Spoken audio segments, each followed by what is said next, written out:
What's up? Super J is back with another awesome video here on the WrestleCave YouTube channel. I'm bringing to you guys a review and results video from Summerslam 2017. As you guys know, it's WWE's biggest show of the summer. And we expected Raw and SmackDown to both bring their A-game to SummerSlam and try to outdo one another, and SmackDown Live did not live up to the hype with several matches. And Monday Night Raw was very happy with for most of their involvement in the show. Hi to everybody that's just coming on. I will try to give everybody shout-outs as the video goes on. Sorry I'm giving it to you guys a little bit late. I did watch SummerSlam, most of the matches twice, and I was happy with some of the matches, and some of the other matches I really wasn't happy with. So let's start from the pre-show. As you guys know, the pre-show came on at 5 p.m., and approximately 5:40 is when the first match began. It was a six-man tag team match with Jason Jordan, who was Kurt Angle's son. He tag teamed with the Hardy Boys to fight The Miz, Bo Dallas, and Kurt Axel, the Miztourage. As you guys know, Jason Jordan was trying to get a push on Monday Night Raw ever since they announced him as Kurt Angle's son. We expected to see an Intercontinental Championship match at the biggest party of the summer, SummerSlam, but Raw did not give that to us. They ended up giving us a six-man tag team match. They tried to throw the Hardy Boys in there, and it was overall a decent match. You could tell that all the performers in the match were not happy with probably about 1,000 people in the stands. Apparently there was trouble people getting in the Barclays Center in Brooklyn, New York, and you could tell that there wasn't hardly anybody in their seats to begin the pre-show and to begin that first six-man tag team match. What more can you say? The Miz ended up winning that match with a skull-crushing finale on Jason Jordan, and we'll see what happens as far as these six guys, where they continue to go. It looks like Roman Reigns is going to be on a collision course with The Miz for the Intercontinental Championship. As far as Jason Jordan goes, I don't know what we're going to see from him. I think they need to slow down his push a little bit on Monday Night Raw. I think he's a good wrestler, a good performer, but they definitely need to work on his mic skills and his just in-ring savvy and the way he carries himself in the ring. Jason Jordan really doesn't look like a guy who's too confident. He's got a great smile, looks like a nice guy, but really not working on Monday Night Raw. The Miz ended up getting the victory here. You saw The Miz the next night on Monday Night Raw try to go ahead and throw a remark in there that this is what the Barclays Center looks like full, because he sure as hell didn't see it in that six-man tag team match with only about 1,000 people in the stands. But as the pre-show went on, we got to see a Cruiserweight title rematch from the Monday Night Raw previously. Akira Tozawa fought Neville, and as you guys know, Akira Tozawa won the Cruiserweight Championship on Monday Night Raw, and Neville ended up getting his rematch at SummerSlam on the pre-show. Ended up being a decent match. I thought their match on Monday Night Raw was better, but Neville ended up hitting the red arrow off the top rope and get the win here. I was not really happy with what I saw. I mean, why give the title to a guy, Akira Tozawa, and then have him lose it 5 days later? I really don't see the meaning in that. But I do like Neville as Cruiserweight Champion. I think he's the best Cruiserweight they got on the show, and he should be the man to continue on as a Cruiserweight Champion and try to see if they can get this Cruiserweight division, on its 2 feet, and see if they can make something of this on Monday Night Raw. It's been going on for a year now, ever since the draft last year. Monday Night Raw announced that they were having a Cruiserweight Champion after the Cruiserweight Classic, and over the last year, a lot of people have not been happy with it. I think it's had some good times and bad, and what more can you say? You have Neville continuing on to be the Cruiserweight Champion. I think he's got a rematch with Akira Tozawa again for the title at 205 Live coming up tonight after SmackDown Live, so you guys can check that out. The third match we got on the pre-show was the best match of the pre-show. It was for the SmackDown Live Tag Team Championships. It was the New Day going up against the Usos.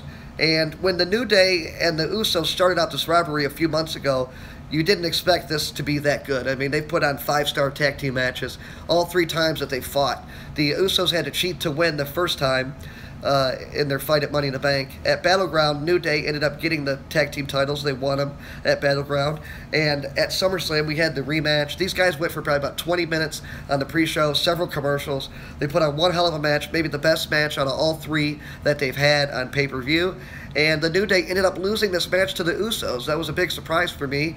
I thought they definitely want to keep the titles on the New Day and try to capitalize on that merchandise sales and everything over like that on SmackDown Live, but that is not the case.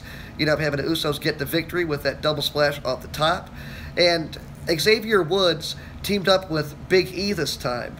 Now, at Battleground, when the New Day ended up winning the tag team titles there against the New Day, you had Big E team up with Xavier Woods. Oh, I'm sorry, Xavier Woods team up with Kofi Kingston, and it was a little bit more of a quicker, faster, high-flying tag team with those two.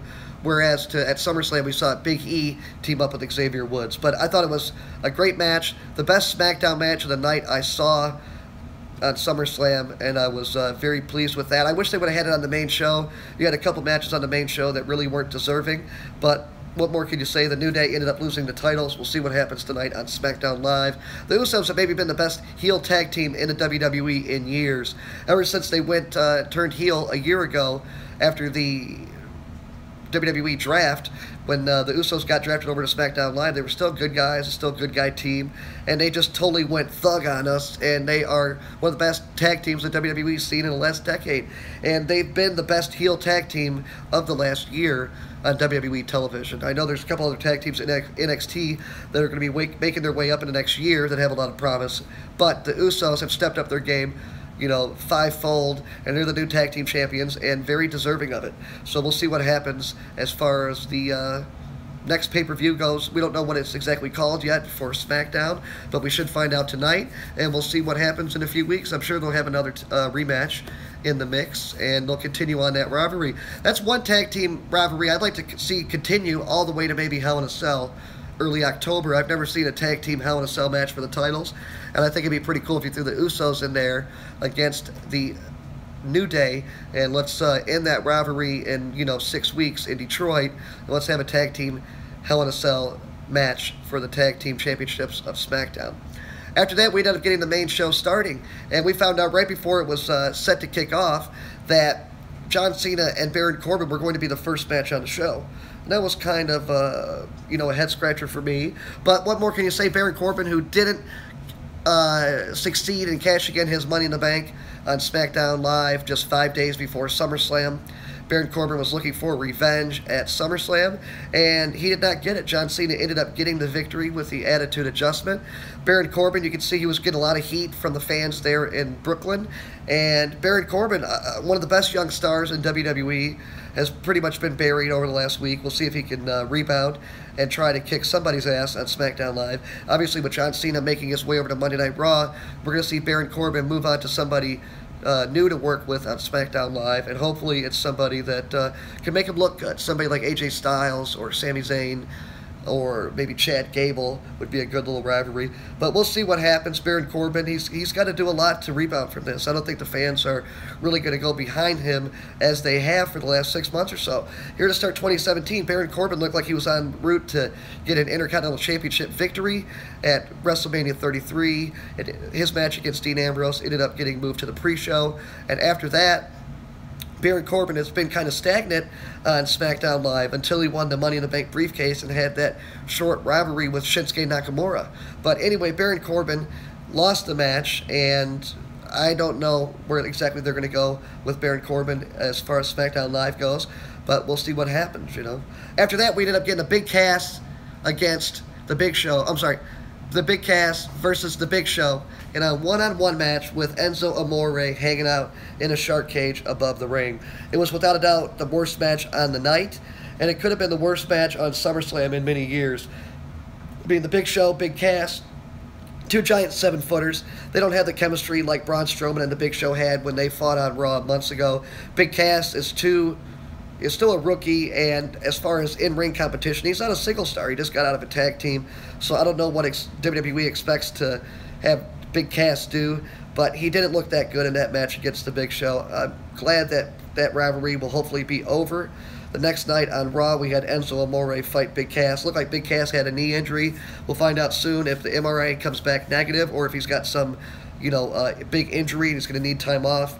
Enzo Amore was hanging up in the shark cage above SummerSlam's ring, and Big Show and Big Cass were beating the hell out of each other. Enzo Amore ended up stripping himself down to his boxers, putting all this like oils on himself, and snuck through one of the shark cage bars above the ring, and it was just a funny moment. But if that was the only reason that they put, you know, Enzo Amore in the shark cage, you know, it was a funny moment, but it didn't look good on TV. I had the family over, and they weren't happy to see that match. It was just a big waste of time. Big Cass ended up getting the victory with a couple big boots to the Big Show after Big Cass gave Enzo a big boot right as Enzo Amore got down from the cage and into the ring. After that, guys, we ended up getting a women's title match from SmackDown Live. We had Natalya going up against Naomi, and Naomi ended up losing the title here to Natalya. That was something that I didn't expect to see. It was something that was not rumored on the internet for the title to change hands, but WWE always trying to swerve the fans, give you something that you're not expecting. They ended up having Natalya get the victory here on Naomi. Obviously, Natalya has been in the ring for many years on WWE TV, so she's definitely deserving of the championship. I'm curious to see if it was the right timing for WWE to do that. I know they've been trying to capitalize on Naomi's entrance and her whole look as she glows all through the arena. She even had that title belt on SmackDown Live glowing with neon lights. So I'm curious to see where that is going to go. Obviously, Naomi's going to get her rematch here soon, and we'll see what happens, but nothing more you can really, say about this match. It was a decent match, but it was a women's championship match. Not as good as Monday Night Raw, who ended up having Sasha Banks go up against Alexa Bliss in a match that I've wanted to see for a long time. Two beautiful girls in the ring fighting. Alexa Bliss, one of the best heels in WWE today, man or woman. She's just, crosses you as that bitch-type character, and she did great with Sasha Banks here over the last month. Sasha Banks ended up getting the win with the bank statement, and she beat Sasha Banks. Sasha Banks beat Alexa Bliss. Thanks, this guy, for subscribing. We try to do a lot of cool action figure matches. You can check it out. Got a cool LED light stage. Also do reviews, previews of Raw, SmackDown's pay-per-views as well. But overall, I enjoyed the Sasha Banks-Alexa Bliss women's match from Raw better than a Naomi and Natalya match from SmackDown Live. But what more can you say? Oh, this guy's from Detroit? That's awesome, man. I'm from outside Detroit, too. And I'll be at Hell in a Cell down in Detroit at the first ever event at Little Caesars Arena in Detroit. It's a SmackDown Live only pay-per-view coming up October 8th. It's going to be awesome, and it should be a lot of fun. So I'm going to be telling everybody if they want to come meet me, if there's anybody from Michigan that are going to the pay-per-view, they want to meet me, I'm going to have a little meet and greet, probably at a restaurant right near there, Hockey Town, so we'll see what goes on. But we had other matches on the show on SummerSlam. We ended up having Rusev fight against Randy Orton, and Randy Orton, obviously 15 years in the business.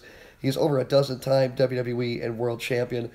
I love the RKO. It's been my favorite move in the WWE ever since he did it.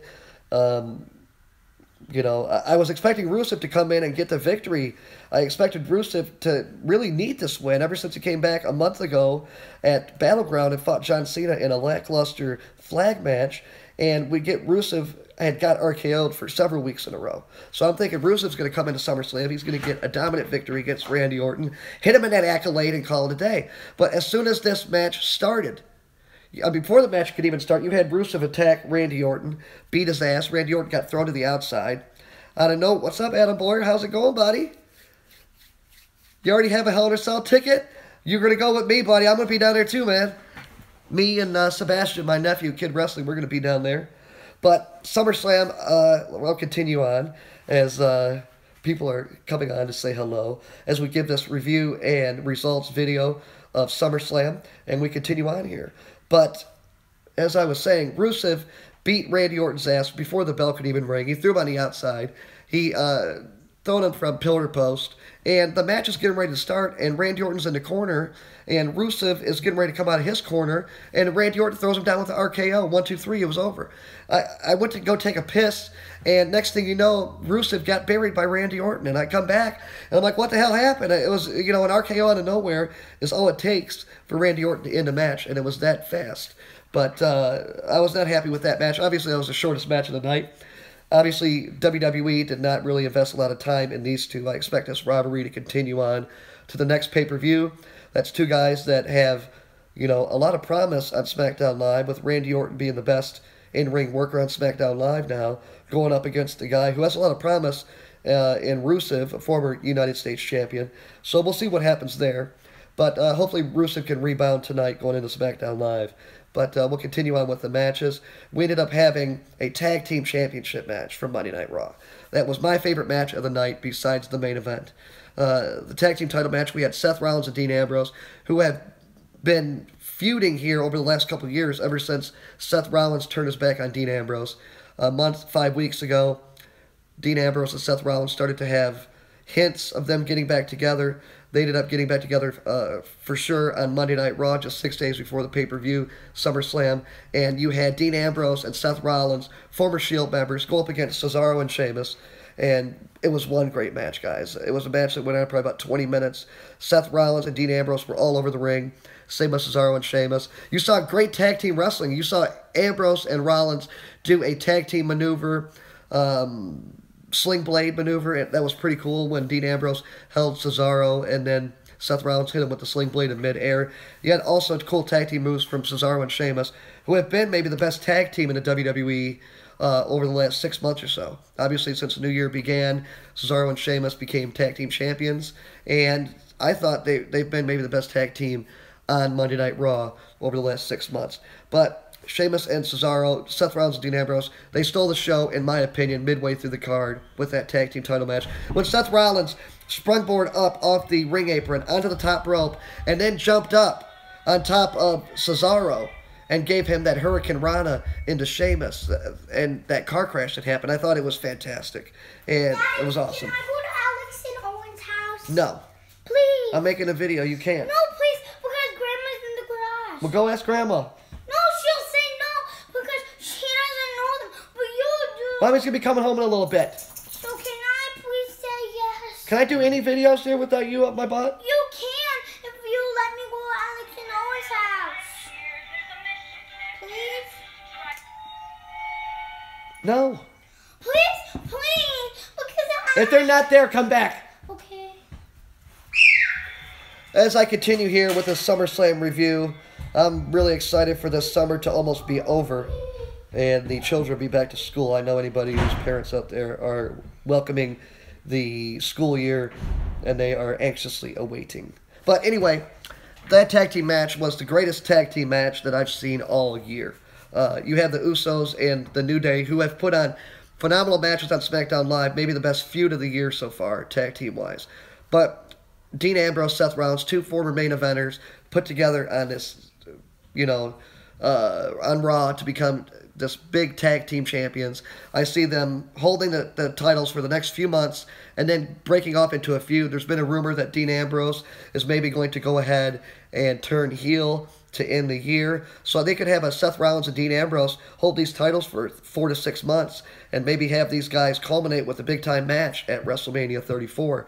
One-on-one match on the big-time, show like WrestleMania would be a big spotlight for these guys, and they definitely deserve it. They've been the backbone of WWE for the last 3 years. They've both been wrestling house shows, all the time.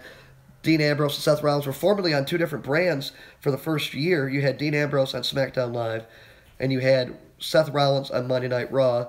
Both men were putting on phenomenal matches at all these house shows on TV every week. It's good to see them get together, finally get a little bit of a break, be put as tag team champions, and let's see some good tag team wrestling from the tag champs over on Raw. Those red belts looked awesome. Seth Rollins came decked out all in red and black. He looked just too sweet with an old Wolfpack reference in red and black, and it was awesome. And as you guys know, Seth Rollins and Dean Ambrose ended up having a match with the Hardy Boys the next night on Raw. I actually did that match earlier Monday, Seth Rollins and Dean Ambrose up against the Hardy Boys. You guys can check that out. I'm going to have a lot more awesome action figure matches for you guys to see.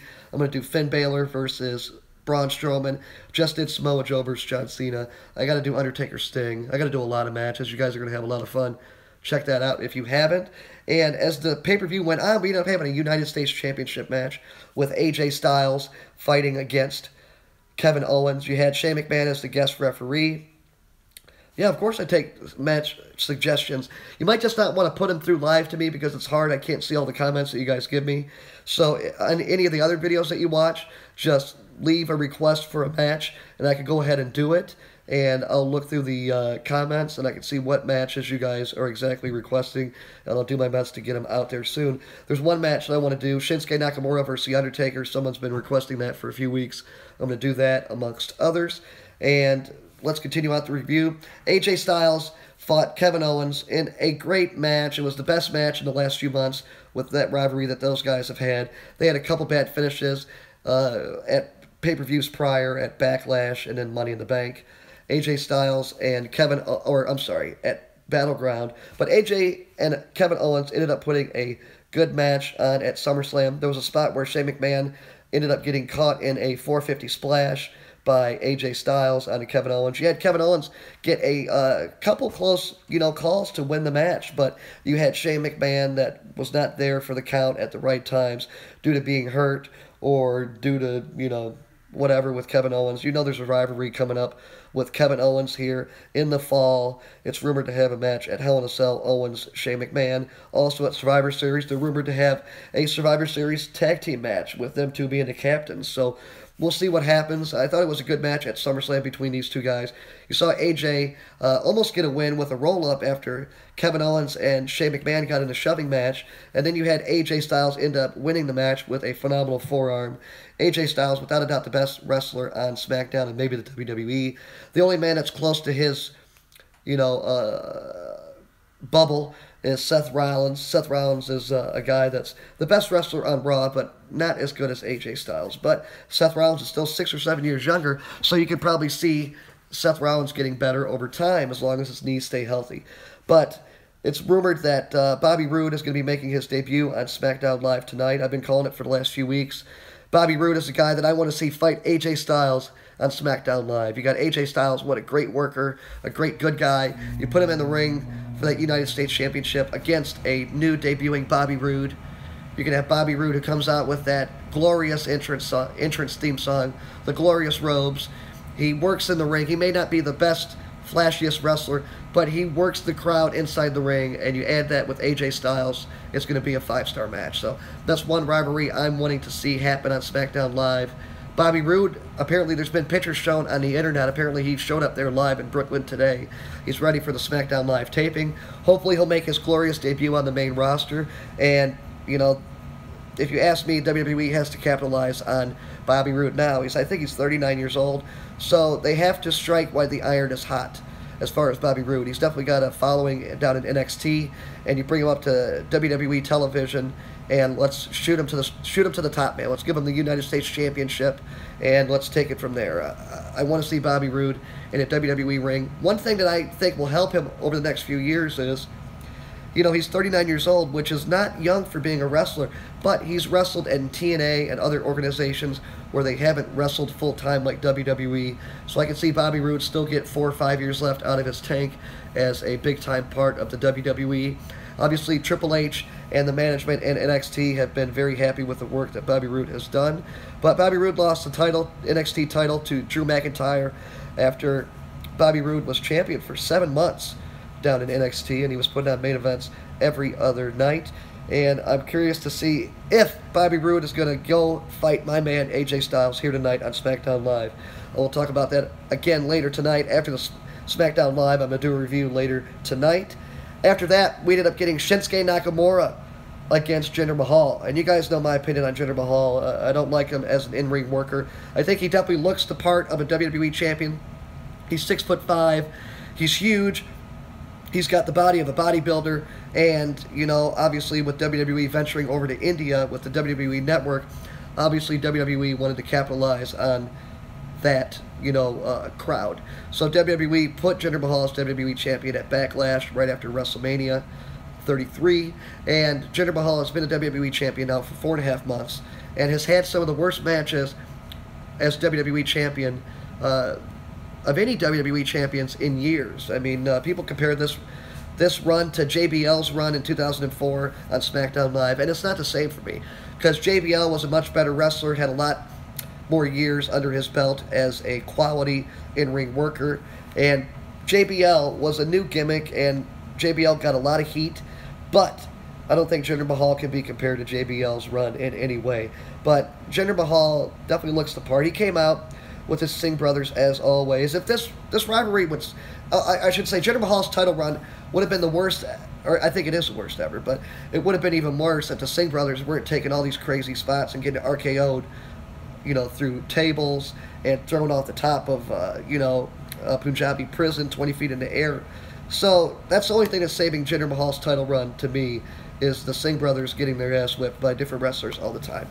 But we had Shinsuke Nakamura come out with a very cool entrance with the violin playing him out. As you guys know, he's got that great theme song that captivates you with those strobe lights. And Shinsuke Nakamura was getting this awesome video package before the match. You saw Shinsuke with this worldwide following. WWE is capitalizing on all his time around the world in other organizations, making his way from New Japan. And Shinsuke Nakamura did not look that well in the ring. WWE handcuffed him when he had to fight Jinder Mahal for the WWE Championship. Shinsuke Nakamura has not lost and got pinned since he debuted in the WWE right after WrestleMania 33. And Shinsuke Nakamura ended up losing to Jinder Mahal here. You had the Singh brothers ended up giving a distraction, and Shinsuke Nakamura ended up getting taken down with a Koloss from a full Nelson Slam, basically, from Jinder Mahal. And it was terrible. Shinsuke Nakamura didn't even have his hand in the right place. Jinder Mahal made it look terrible.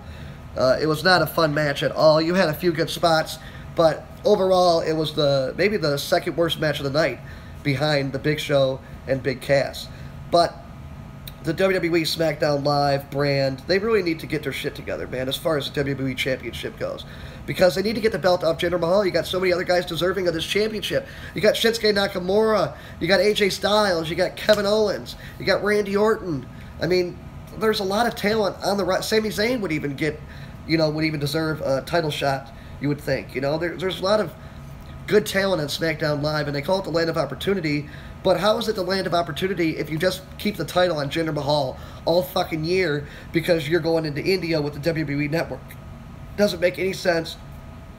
Obviously, Jinder Mahal gets a lot of heat from the crowd. He's not liked as a wrestler or a performer. So, like I said, he looks the part, but let him look the part of a dominant heel. You don't have to have the title on his waist. I don't want to see it with Jinder Mahal anymore. I'm going to a pay-per-view in Detroit, Hell in a Cell. I don't want to see Jinder Mahal there as WWE Champion. I mean, I'm getting so sick of him going on from pay-per-view to pay-per-view, holding on to this title with this big grin on his face, holding up the title at the stage where he just squeaked out a title win with the help of the Singh brothers. I'm just so sick of it. Anyway, after that, we ended up giving the match of the night and maybe the match of the year. It was like a demolition derby, fatal four-way match for the Universal Championship. We ended up having Brock Lesnar defend his title against Braun Strowman, Samoa Joe, and Roman Reigns. We ended up finding out that 2 weeks prior that Paul Heyman and Brock Lesnar proclaimed that if Brock Lesnar lost his title at SummerSlam, he was going to leave the WWE because he felt that he was getting the deck stacked against him as WWE Universal Champion. Anyway, Brock Lesnar, all these guys ended up putting on one hell of a show. Brock Lesnar got power slammed twice through 2 separate commentators' tables by Braun Strowman, and Braun Strowman was putting a hurting on Brock Lesnar. At one point, Brock Lesnar even got speared by Roman Reigns through the barricade on the outside, which was an awesome spot. And Brock Lesnar was just getting big power move after power move on him from Roman Reigns and Braun Strowman. And what more can you say? Brock Lesnar ended up getting the victory to end the night and SummerSlam, but he took an ass whooping to walk out as champion. Roman Reigns was putting a lot of big shots in there, but if you ask me, Braun Strowman looked the best out of anybody in the match. You made him look like a, like a destroyer. I know Samoa Joe's called a destroyer, but Braun Strowman, the mountain of a man, he destroyed Brock Lesnar at SummerSlam. There's no other way to put it.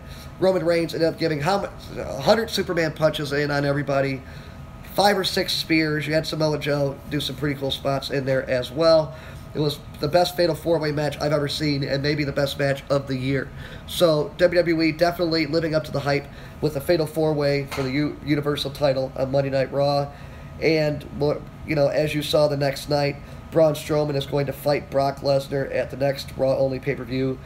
It's called No Mercy in Los Angeles in 4 weeks. It's going to be an awesome match. I'd like to see Braun Strowman walk out with the championship, but it's rumored that Roman Reigns is going to fight Brock Lesnar at WrestleMania 34 in the main event in a rematch of WrestleMania 31.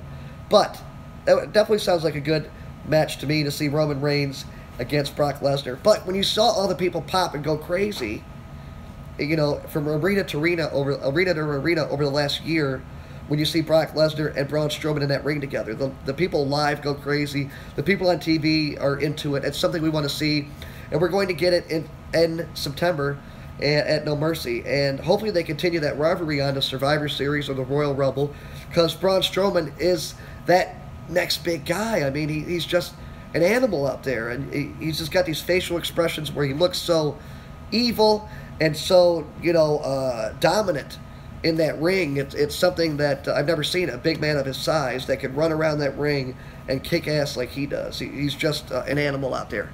And I really enjoyed the Fatal 4-Way match. But Brock Lesnar ended up getting the victory with an F5 on Roman Reigns. And Brock Lesnar ended up getting put on a stretcher after the second power slam through the commentator's table.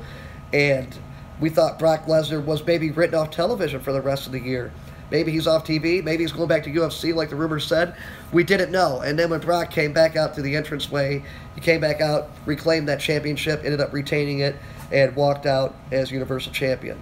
If anybody wants to leave comments about me subbing and stuff like that, please leave it on a separate video, because I can't remember you guys. I don't get to see all the live comments here when I do the reviews, and I come here like this. So on another video, please give me your request and tell me your channel, and I will go ahead and sub to it, and I will give you guys shout-outs. As always, thanks for watching, everybody. There's a lot of cool kids that have a lot of awesome YouTube channels. One in particular, we've got Jay Spall out there. He's a big fan. He does awesome on his videos, starting up his own Bullet Club with another couple kids that do action figure matches. So it's awesome. If you guys got any questions for me, please leave them down below on the videos, and I'll see you guys next time. I thought it was a good SummerSlam. I thought it could have been much better, but what can you do? 4.5 hours or 4 hours of the main show and the pre-show. I would give it overall a C+. I think it was an average SummerSlam. I've seen better, but I've definitely seen worse. So WWE continuing to go ahead and trying to do better, you know, for the fans. I can see WWE ever since WrestleMania 33. They've had their, you know, game face on Monday Night Raw. They've been doing good television. You can tell they're trying their hardest to get those ratings increased from week to week. And SmackDown Live tonight, we'll see what happens. Hopefully Bobby Roode gets to debut tonight and, you know, get a showdown with AJ Styles.